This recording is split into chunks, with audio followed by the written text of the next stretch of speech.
the area. Well, exactly. They're trying to evacuate everyone to that community center as best they can.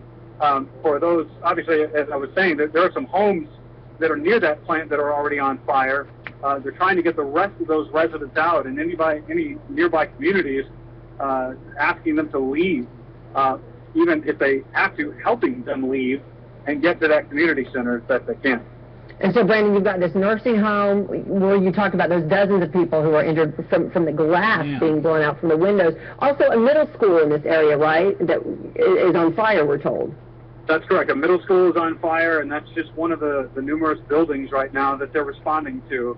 And again, you know, we're trying to get as much information as we can, but every time we call, you know, obviously, there was one call I made to the sheriff's department down there, and in the background I could just hear phones ringing, and the woman there, as nice as she was, said, look, I'd love to answer your questions, but I can't. I've got people calling 911. No, when they're swamped, they've got to get these injured folks taken care of. Exactly. Brandon, while you've been talking, we've been showing really some incredible images that people have been posting on our Fox 4 Facebook page, and we're hearing stories, and like you said, you got a text and a phone call from people you've been hearing the stories.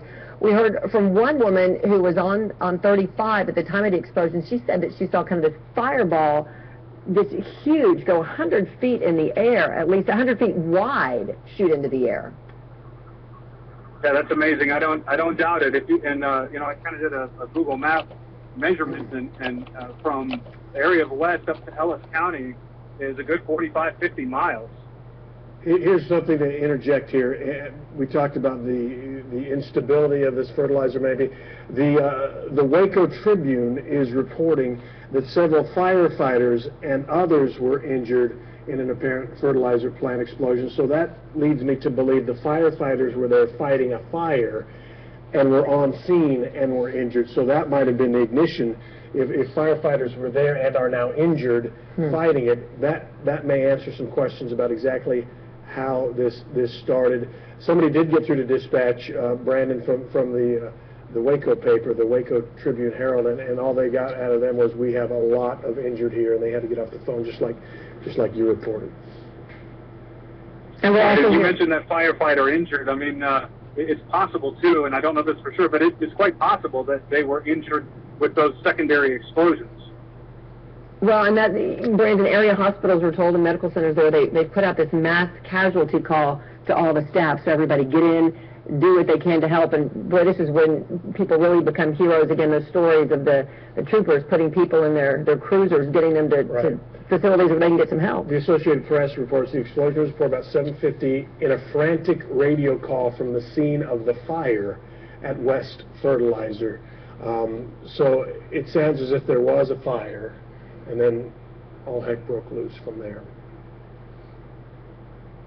All right, so West, I think we've all passed by there, headed south to anywhere, if you're going to Austin or whatever, and a lot of us stop there. So there is a large-scale emergency situation going on, rescues, fires burning, and as a matter of fact, all kinds of rescue crews from North Texas headed south to do whatever they can. And Steve, as you mentioned, this happened about 7:50. Brandon Todd, who's with us on the phone, telling us there have been secondary explosions since this initial large explosion that people are describing just as absolutely huge, and that we're seeing the pictures of dozens of people injured, at least 30 from this one particular nursing home. We've got, sounds like, gosh, a dozen other structures on fire because of this blast, the middle school, the nursing home. We heard a story, one woman, the front of her house was blown off. Houses knocked off their foundations, that type of thing.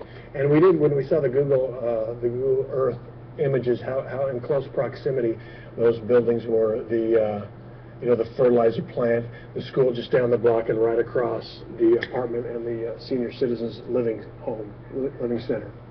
All right, so Brandon Todd, we're going to stay there on the scene, gather what information you can. I know you said, you know, those first responders, they are busy right now, but we're going to check in with you throughout this newscast, throughout Fox 4 News at 10 as well. We want to remind people, go to our website for more, myfoxdfw.com, and continue to post on our Facebook page. And Sky 4 is headed to the scene. Yes, too. absolutely. We should tell you that. We'll have live Sky 4 pictures soon.